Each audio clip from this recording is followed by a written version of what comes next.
안녕하십니까 수강생 여러분.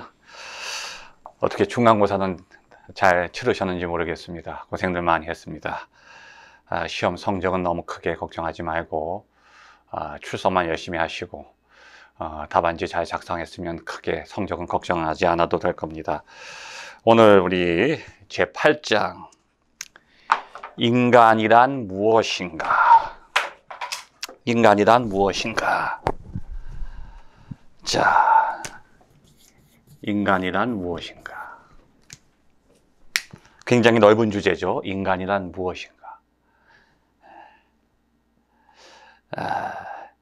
어떤 인간이 인간이라고 볼 수 있는가 하면 굉장히 좀 이제 구체적이 돼요. 어떠한 인간.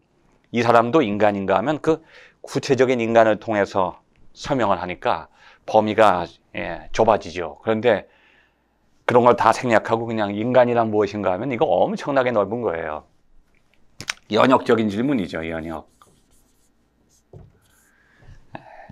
전체적인 질문을 이렇게 던지는 거예요. 이거 대답하기 굉장히 어려워요. 인간이란 무엇인가 하면 이 안에 엄청나게 많은 내용들이 들어갈 수가 있죠. 그래서 좀 이걸 구체적으로 좀 줄이다 보면 귀납적으로 하면 어떤 존재를 인간이라고 하는가. 어떤 존재, 구체적인 어떤, 예를 들면 인간이라고 한다면 그 안에 수많은 인간에 대한 규정들이 있죠. 호모 사피엔스, 호모 사피엔스, 호모 에코노미쿠스, 호모 폴리티쿠스, 호모 소시우스.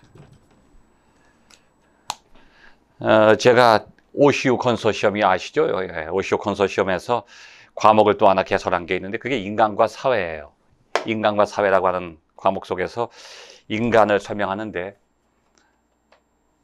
각 챕터마다 이제 나눠서 서술하죠. 한 챕터 사피엔스, 에코노미쿠스, 폴리티쿠스, 소시오스 쭉. 왜냐하면 호모, 인간은 하나인데 인간에 대한 규정은 수십 개, 수백 개, 수천 개. 과거에는 한 100년 전, 50년 전만 해도 인간 그러면 그냥 학명이 호모 사피엔스예요. 그때는 인간에 대한 학명이 호모 사피엔스 외에는 없었어요. 근데 조금씩 산업이 고도화되고 다원화되고 이제 사회가 발전하면서 또 문화와 문명이 발전하면서 인간이 살아가는 그 인간의 그런 삶의 구조도 복잡해진 거예요. 그러니까 과거에는 인간 그러면 호모 사피엔스. 사피엔스는 뭐냐면 이게 이성적 인간, 사고하는 인간, 생각한다는 거예요. 그러니까 인간은 생각하는 동물이다 이렇게 말한 거죠. 그것을 인간으로 본 거예요. 그러니까 인간이란 무엇인가 하는 것보다 생각하는 존재는 인간이다 이렇게 되는 거예요. 근데 그 후에는 인간에 대한 학명이 뭐 무궁무진해요. 요즘 호모 모빌리쿠스 뭐예요? 휴대폰을 들고 다니는 인간, 모바일형 인간. 왜냐면 휴대폰이 우리의 삶을 지배하니까. 얼마 전에도 누구한테 제가 이렇게 교수한테 질문을 문자로 보냈더니 교수가 이렇게 대답을 하는 거예요. 대답이 이거예요. 그래서 난 뭔가 왜 대답을 쓰다 말았나 해서 제자한테 물어보니까 그거요. 그거는요 요즘 모바일 언어래요. 어떤 언어인가 하면요 이게 응이라는 얘기예요. 그래서 내가 다시 그 교수한테 전화해서 아니 나보다 나이가 한 20살이나 어린데 왜 그렇게 반말로 응이라고 보냈냐고 그러니까 막 웃으면서 하는 얘기가 이거는요 응이 아니고요. 예. 호모 모빌리쿠스 요즘 모바일. 호모 소시우스는 뭐냐면 소시우스 관계를 추구하는 인간. 그 많은 인간 부류 중에 관계에 관심을 갖는 관계적 인간, 관계를 추구하는 인간의 유형을 소시우스, 사회적 인간이라고 그래요. 호모 소시우스. 자, 그럼 호모 폴리티쿠스는 뭐예요? 정치적 인간. 근데 인간도 여러 종류가 있어요. 어떤 인간은 정치적인 권력과 힘을 추구해요. 힘을 추구하는 힘에 의해서 규정되는 인간, 호모 폴리티쿠스죠. 호모 에코노미쿠스는 뭐예요? 경제적 인간. 뭐예요? 이익을 추구하는 거예요. 자본을 추구하고 이익을 추구하고 효용을 추구하는 인간. 그 인간이란 무엇인가 이렇게 하다 보면 이거 대답이 무한대죠. 무한대. 이거 끝이 없어요.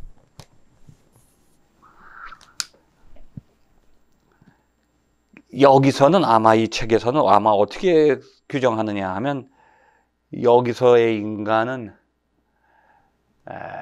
생명을 가진 호모 비오스 하든지 아니면 이성을 추구하는 인간, 생각하는 인간, 지적인 존재로서의 인간. 여기 이제 나오죠, 설명이. 자, 인간의 위치. 여러분 책 여기 페이지 133페이지 보면 인간이란 이성적 존재 혹은 이성적 동물이라는 인간 규정에 관해서 1장에서 다뤘는데 거기서는 어떻게 설명하느냐. 계층적 구조 속에서 인간을 본다는 거예요. 이 만물, 우주 만물을 볼 때 제일 밑에 있는 게 물질적 구조가 있고 그 다음에 식물적인 구조가 있고 동물적 구조가 있고 동물적 구조의 가장 꼭대기에 정점에 인간이 있다는 거예요. 그리고 그 인간은 이성적 존재, 호모 사피엔스. 이게 호모 사피엔스라는 게 다른 생물들과 비교해서 인간을 규정할 때 사용하는 겁니다. 그래서 호모 사피엔스, 학명이죠. 자, 이성적 동물. 자, 그래서 인간이 어떤 존재인지를 그냥 인간 자신으로 인간은 이것이다 설명한 게 아니라 인간과 다른 식물, 동물, 다른 종들과 비교해서 인간은 이런 종들과 이런 면에서 다르다. 어떤 면에서 다르냐? 인간은 다른 동물들과 달리 이성을 가지고 있다. 그 다음에 식물과 동물의 차이점은 뭐냐? 생명이 있느냐 없느냐. 물론 생명이 식물도 있지만 그런 생명을 말하는 게 아니죠. 자, 여기 쭉 밑에서 셋째 줄을 보면 단순한 물질과 식물적 단계의 경계는 생명이 있고 없습니다. 생명의 특색은 뭐냐? 호흡, 영양, 생식. 생명의 기준이라는 거죠. 자, 호흡과 영양과 생식작용을 할 때 생명이 있다고 보는 거예요. 그러니까 무생물, 일반 물질과 식물의 차이점은 호흡작용, 영양작용, 생식작용을 하고 또 식물과 생명체의 차이점은 뭐냐? 식물과 동물의 차이점은 여기 134페이지 위에서 둘째 줄. 동물과 식물의 단계는 움직인다는 거예요. 그러니까 동물은 움직일 동자예요. 움직이는 물질, 이게 동물이라는 거예요. 근데 식물 중에도 움직이는 식물이 있어요. 사실은 이렇게 이렇게 움직이면서 곤충도 잡아먹는 그런 벌레 잡아먹는 식물들도 있죠. 사실은. 자, 그럼 동물과 인간의 차이점은 뭐냐? 여기 이제 여러분 책에 보면 표가 나오잖아요. 무생물과 무성생물, 그러니까 생물이 아니고 무생물과 생물의 차이점은 뭐냐? 호흡, 영양, 생식이고 식물과 동물의 차이점은 운동 또는 감각을 가지고 있다. 이게 식물과 동물의 차이점. 그리고 동물과 인간의 차이점은 바로 이성이 있느냐 없느냐, 이성적 사고를 하느냐.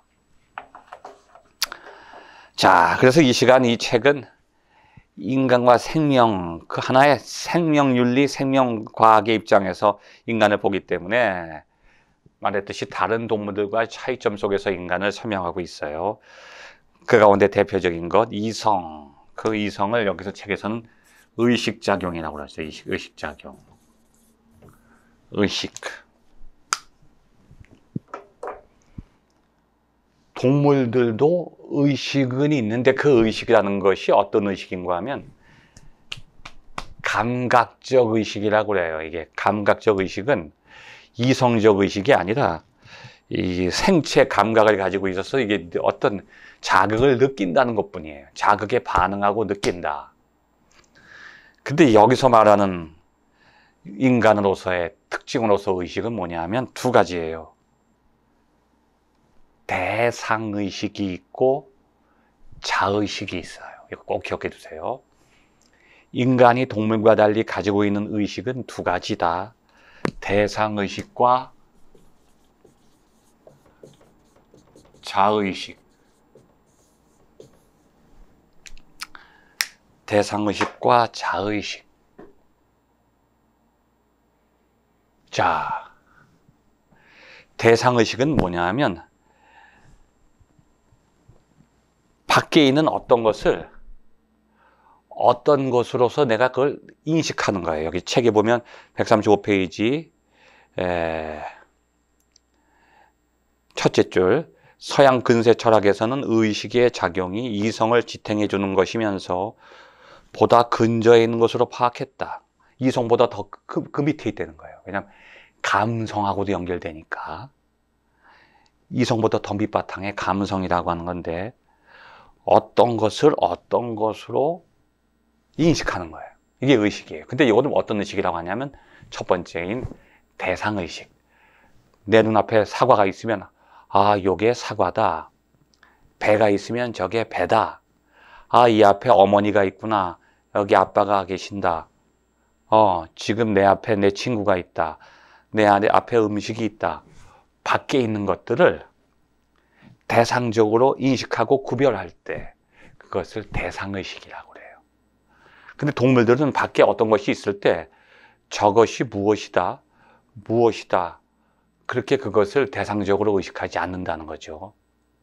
그냥 자기의 오관, 감각 기능을 통해서 들어오는 것을 그대로 느끼지 저것이 무엇이다, 무엇이다 그렇게 구별하지 않는다는 거예요. 대상을 구별할 수 없다는 거죠. 자, 여기 보면 책에 나오죠. 책상을 책상이라고 인식하고 여기 밖에 있는 하늘을 하늘이라고 인식하는 것. 이것은 다른 동물들에게 없다는 거죠. 자, 그 다음에 두 번째 의식은 뭐냐 하면 자의식이라는 게 이게 아주 중요한 거예요. 인간과 동물의 결정적인 차이점이 인간에게는 자의식이 있다는. 자의식은 뭐냐면 밖에 있는 것을 인식하는 게 아니라 안에 있는 것, 나를 인식하는 거죠. 쉽게 말하면 내가 누구인가? 나는 사람이다. 나는 남자다. 나는 학생이다. 자기에 대해서 인식하는 것을 자의식이라고 그래요. 그런데요, 개는 자기가 개인 줄 몰라요. 나무는 자기가 나무인 줄 모르고, 고양이는 사람이 고양이를 부를 때 거기에 대해서 응답은 하지만 자기가 자기를 고양이라고 부르질 않아요. 자기에 대한 자의식이 없다는 것. 이것이 동물과 인간의 또 결정적인 차이점이라는 거죠. 자신을 향하는 의식, 자기의식. 자, 그래서 요 대상의식과 자의식, 의식하는 작용을 가졌다는 것이 바로 인간이 다른 동물과 다른 생리학적인 의미에서 인간의 특징이다. 호모사피엔스의 모습이다. 자, 그런데 중요한 것은 인간이 자기를 의식한다고 하는 것은 굉장히 좋은 점만 있는 게 아니라 나쁜 점도 있어요. 어떤 점이 나쁘냐? 나를 안다고 하는 것은 나와 다른 어떤 것을 나와 구분 짓는다는 것을 의미해요. 개들은 자신이 개라는 걸 모르니까 다른 개와 자기 자신을 그렇게 구분 짓질 않아요. 그러니까 자의식이 강할수록 자기중심적이 되고 이기적이 되고 개인적이 되는 거예요. 다른 것과 나를 자꾸 구별하게 돼요. 차단시키는 거예요. 그러니까 자의식이 강하다고 하는 것은 어떻게 보면 자기에게 유리한 점도 있지만 불리한 점도 있어요. 자꾸 관계를 단절시킬 수도 있어요.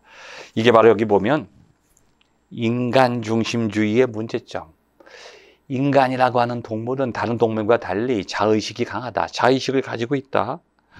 그러면 어떻게 되냐면 인간은 필연적으로 자기중심적이 돼요. 인간이라는 것과 인간이 아닌 것을 구분짓게 되잖아요. 그 인간이라고 하는 동물은 다른 동물과 달리 특별하게 자기를 다른 것들과 구분지어요. 다른 동물과 구분짓고 자연과 구분짓고 타인과 구분지어요. 자, 이런 얘기가 여기 쭉 나오죠. 그래서 인간이라고 하는 자의식을 통해서 인간의 가치와 존엄성이 형성되긴 하지만, 자, 인권이라고 하는 개념이 생기는데, 인간이 권리가 있고 인간이 존엄하다. 여기 136페이지 둘째 줄. 그러나 인권 사상은 인간이 가치 있고 존엄하다고 하는 것은 정치적, 사회적 차원에서는 받아들여지고 있는데, 세계 속에서 인간의 특권적인 위치, 정치적으로 인간의 권리, 경제적으로 인간의 권리, 인간의 존엄성, 인간의 위치, 이건 인정되지만 이 세상에서 볼 때 특별히 인간의, 그렇다고 해서 인간이 다른 세상의 모든 것들과 구분짓는 특별한 권리를 인정받는 건 아니라는 거죠. 거기서부터 이제 좀 인간 중심주의가 형성되게 된다는 거죠.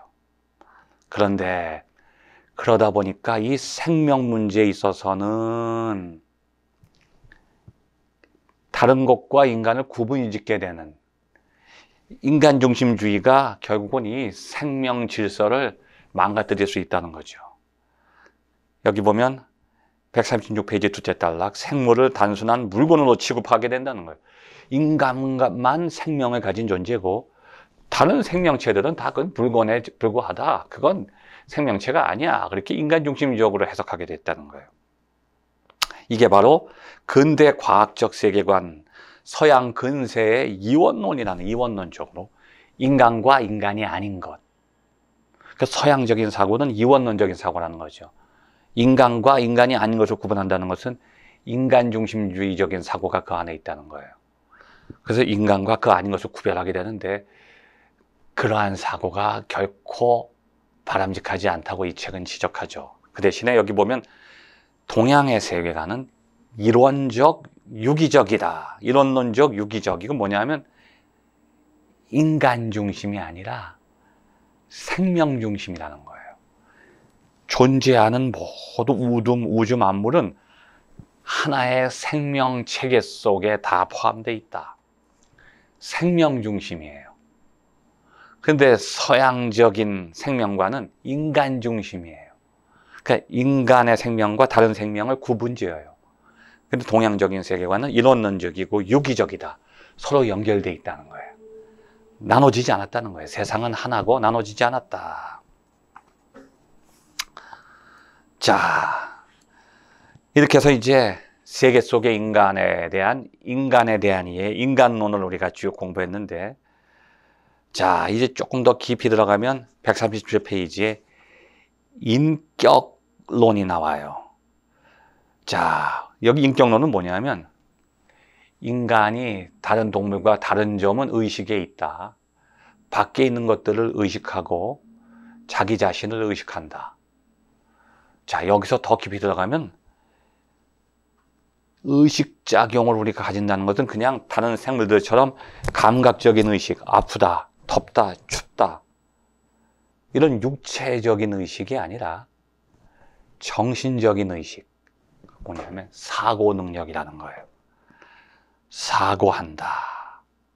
여기 137페이지 의식작용을 갖고 있을 뿐 아니라 사고 능력을 갖고 있다는 것이 인간의 일하는 증거다.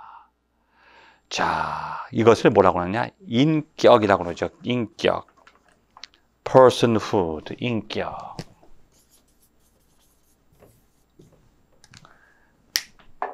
인간의 특징은 인격적인 존재다.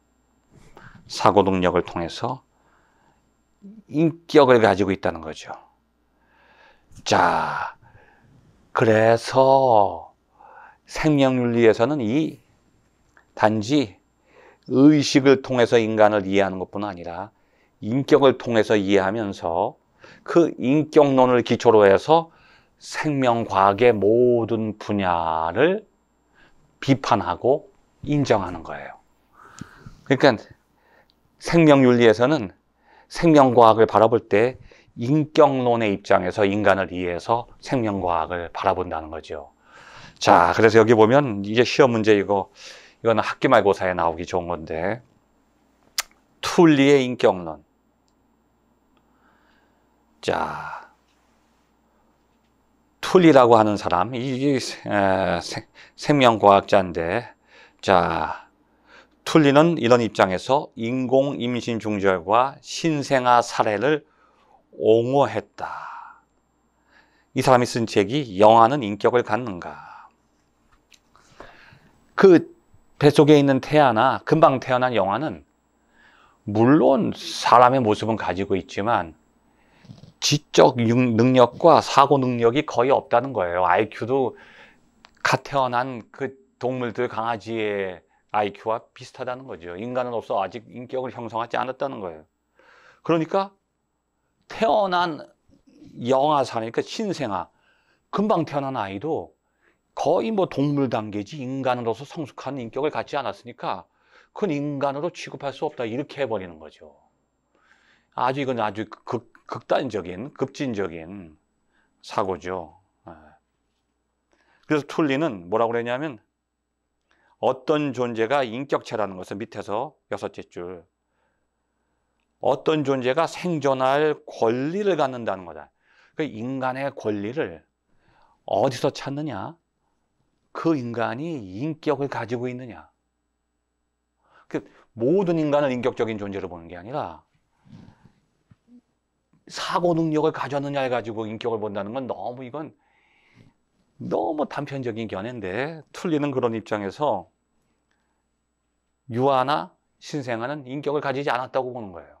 그러니까 인간으로서 인정할 수 없다는 거죠. 이건 너무 심각한 문제죠.